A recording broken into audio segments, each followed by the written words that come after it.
यीशु मसीह के पवित्र नाम से आप सभी को जय मसीह की।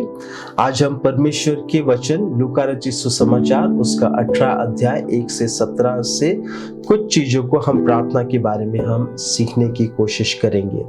जब हम इतिहास में देखते हैं, प्रार्थना के बगैर कोई भी इंसान हमें दिखाई नहीं दे सकता है। इसका मतलब ये है कि बिना प्रार्थना के इंसान जो है अपनी समस्याओं का समाधान वो नहीं कर सकता है। और प्रार्थना करना एक नेचुरल या एक प्राकृतिक चीज है, लेकिन जब हम मसीह की प्रार्थना के बारे में सोचते हैं, ये दूसरे लोगों की प्रार्थना से अलग है। इसका मतलब ये है कि जो मसीह के लोग या एक मसीह जब प्रार्थना करने आता है, उसकी प्रार्थना और दूसरे लोगों की प्रार्थना जो है वो बहुत ही अलग है। और किस तरीके से अलग है? जब एक मसीह भाई या बहन प्रार्थना करने के लिए आते हैं तो वो कभी भी अकेले नहीं आते हैं। क्यों? क्योंकि उनके साथ पिता, पुत्र और पवित्र आत्मा, 3 लोग कम से कम होते हैं जिनके साथ वो भाई या बहन प्रार्थना करते हैं। इसका मतलब कम से कम 4 लोग मिलके प्रार्थना करते हैं। और जब एक भाई या बहन प्रार्थना करना शुरू करते हैं, उस वक्त हम देखते हैं कि शैतान भी जो है वो प्रार्थना में दिलचस्पी रखने लगता है। उसे भी प्रार्थना हमारी जो है वो क्या प्रार्थना कर रहे हैं वो जानना चाहते हैं। इसीलिए प्रार्थना जो है कई बार एक बहुत बड़ी युद्ध जैसा हो जाता है। प्रार्थना जो है एक बहुत बड़ी मुसीबत हो जाता है। लेकिन परमेश्वर का वचन हमसे ये कहता है कि जहां पे 2 या 3 लोग यीशु मसीह के नाम से प्रार्थना करते हैं, वहां पे सामर्थ है। और साथ में हम ये देखते हैं कि जब हम प्रार्थना करने आते हैं, स्वर्ग के दूत जो है उन्हें भी वो भी हमारे प्रार्थना में दिलचस्पी रखते हैं। क्यों? क्योंकि जब एक पापी मन फिराता है, हमें देखते हैं कि स्वर्ग में आनंद हमें दिखाई देता है। जब हम प्रार्थना के बारे में परमेश्वर के वचन में देखते हैं तो परमेश्वर का वचन हमसे ये कहता है, प्रार्थना जो है वो ध्यान करना नहीं है। जबकि परमेश्वर के वचन को ध्यान करने के लिए हमारे लिए परमेश्वर ने कहा है कि हम उनके वचनों पे ध्यान करें। लेकिन जब हम प्रार्थना करने आते हैं तो परमेश्वर चाहते हैं कि हम अपना मुंह खोल के हमारी जरूरतों को उनके सामने हम कह सके। और हम कुछ दृष्टिकोणों को हम देखेंगे जब हम प्रार्थना करने हम आते हैं। सबसे पहला चीज, हम परमेश्वर के वचन उसका लूका 18 अध्याय की 1 से 17 में अगर जब पहले कुछ आयतों में हम देखते हैं तो हम देखते हैं कि एक विधवा है जो कि चाहती है कि उसकी जिंदगी में न्याय मिले। और हम यहाँ पे ये देखते हैं कि उस नगरी में एक न्यायधारी करने वाला था जो कि न परमेश्वर से डरता था, ना भी किसी भी तरीके से वो समाज में शांति वो ला रहा था। लेकिन इस विधवा ने वो उनके पास जाके, उस न्यायधारी के पास जाके उन्होंने लगातार उनकी न्याय की उन्होंने मांग की। उन्होंने कभी भी नहीं छोड़ा उन्हें। जब तक उनसे न्याय ना मिल जाए तब तक वो न्याय की मांग करती रही। और इस वचन में हम ये देखते हैं कि ये न्यायधारी जो है, वचन हमसे ये कहता है कि ना वो परमेश्वर से डरते थे, और क्योंकि वो परमेश्वर से डरते नहीं थे इसलिए वह जो है वो इंसान को भी सम्मान देना भूल चुके थे।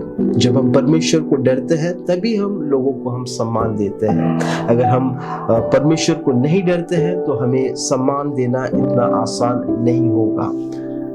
वचन हमसे ये कहता है कि ये औरत जो है उस न्यायधारी के पास जाके वो लगातार उनके न्याय के लिए वो प्रार्थना कर रही थी। उनसे न्याय के लिए वो उनसे मांग रही थी।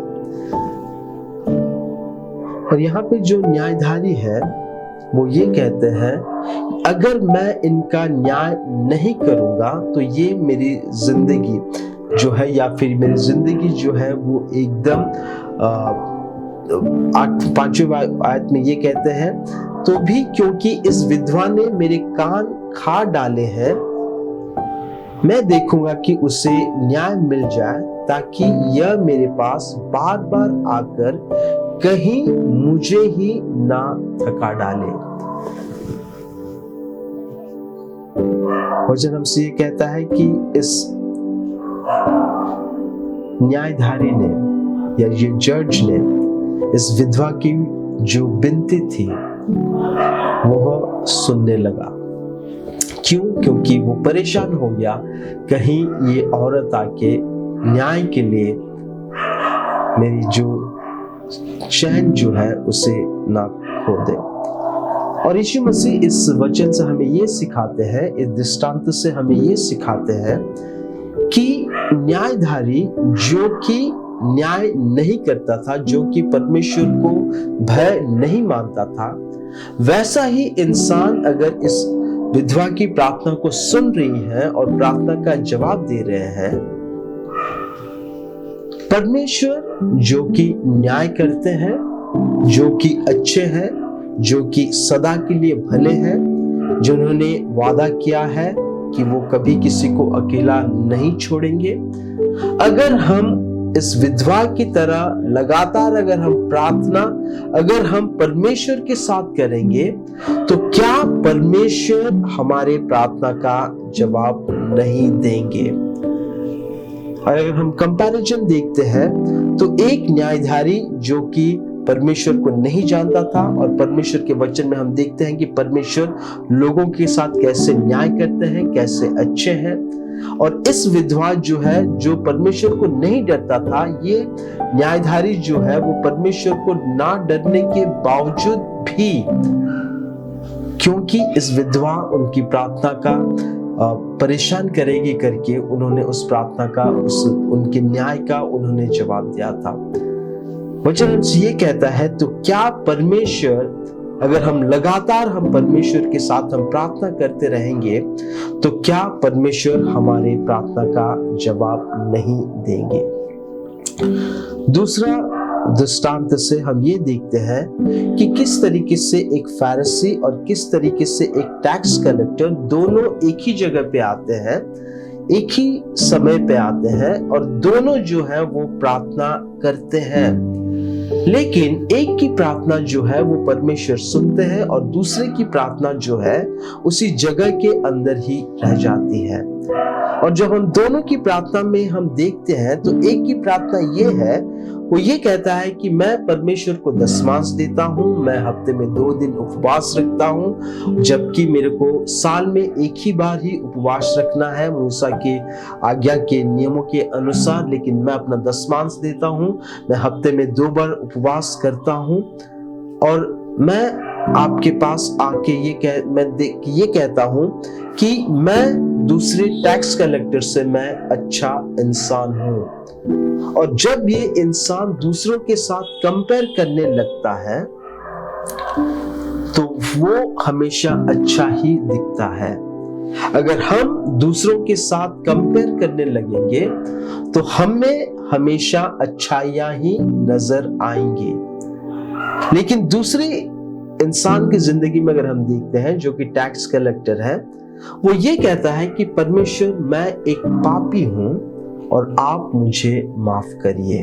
क्या आप मुझे माफ नहीं करेंगे? क्या आपकी करुणा और आपके प्रेम के कारण क्या आप मुझे माफ नहीं करेंगे? परमेश्वर के पास दोनों आते हैं, एक जो कि स्वयं धर्मी है और एक जो कि परमेश्वर की दृष्टि से वो ये कहता है कि मैं आपके नजरों से मैं एक पापी हूं। और जब हम लोगों के दृष्टि से हम परमेश्वर के पास आते हैं, या लोगों के नजरों से क्या हमने किया है या क्या हम करते हैं, अगर इस दृष्टि से अगर हम परमेश्वर के पास आते हैं, तो परमेश्वर की हमें जरूरत नहीं है। क्यों? क्योंकि हमारे पास सब कुछ है। लेकिन जब हम परमेश्वर के चरणों में आते हैं, जब हम परमेश्वर के न्याय में आते हैं, तब हमें पता चलता है कि हमें परमेश्वर की कितनी जरूरत है। अगर हम इंसानों की नजर में, इंसान के कंपैरिजन में अगर हम चीजों को देखने लगे, तो हम ये देखेंगे कि हम ठीक है, लेकिन अगर हम परमेश्वर के अधीन में, अगर हम परमेश्वर के न्याय में आएंगे, तो हमें पता चलेगा कि हमारी जिंदगी में कितनी सारी चीजों की कमियां हैं। और यहाँ पे ये टैक्स कलेक्टर ये प्रार्थना करता है कि परमेश्वर, क्या आप मेरे ऊपर रहम नहीं खाएंगे? क्या आप मेरे पापों को क्षमा नहीं करेंगे? पहला दृष्टांत से हम ये देखते हैं कि हमें प्रार्थना में लगातार बने रहना है, लेकिन बने रहने के बाद भी अगर हमारे प्रार्थना का जवाब नहीं आ रहा है, तो हमें ये सवाल पूछने की जरूरत है कि क्या मैं परमेश्वर के साथ सही जगह पे, सही स्थान पे खड़ा हूं? क्या मैं परमेश्वर की जो जगह पे वो चाहते हैं उस जगह पे मैं खड़ा हूं? अगर हम लगातार प्रार्थना में बने रहेंगे और हम उस जगह पे खड़ा होंगे जहां पे परमेश्वर हमारी जिंदगी से संतुष्टि पा सकते हैं, जहां से परमेश्वर हमारी जिंदगी से आनंद पा सकते हैं, अगर हम उस जगह में खड़े होंगे तो परमेश्वर हमारे प्रार्थना का जवाब जरूर देंगे। और आखिरी दृष्टांत में हम ये देखते हैं कि यीशु मसीह के पास जो है वो बच्चों को लाते हैं, और यहाँ पे उनके चेले कहते हैं कि बच्चों को यीशु मसीह के पास मत लाओ। और ना लाने के बहुत सारे कारण हो सकती है। शायद ये भी हो सकता है कि बच्चे जो है मेंटली या फिजिकली वो तंदुरुस्त नहीं है। ये भी हो सकता है कि शायद बच्चों के पास से उनको देने के लिए कुछ नहीं हो। वचन हमसे ये कहता है कि यीशु मसीह ने जब बच्चों को देखा, उन्होंने ये कहा कि इवन इन बच्चों से, इन छोटे बच्चों से हम कुछ सीख पाएंगे, और उन्हें आने दीजिए, उन्हें मना मत करो। और बच्चों से हम क्या सीखते हैं? बच्चे वो होते हैं जो कि कोई भी चीज अपने आप नहीं कर सकते। उन्हें हमेशा उन्हें बड़ों की, मम्मी पापा की जरूरत होती है। लेकिन जवान जो होते हैं वो चीजों को अपने हाथ वो कर लेते हैं। और परमेश्वर चाहते हैं कि हम बच्चों की तरह उनके ऊपर हम अपना भरोसा रखें, ना ही जवानों की तरह हम चीजों को अपने हाथ में लेके हम चले। और जब हमारा पुनर्जन्म होता है तो परमेश्वर यही चाहते हैं कि पुनर्जन्म में नए बच्चे की तरह हम अपना भरोसा हमेशा के लिए परमेश्वर के ऊपर हम रख के चले, ना ही बड़े लोगों की तरह बिना भरोसे के हम अपनी जिंदगी को हम आगे लेके चले।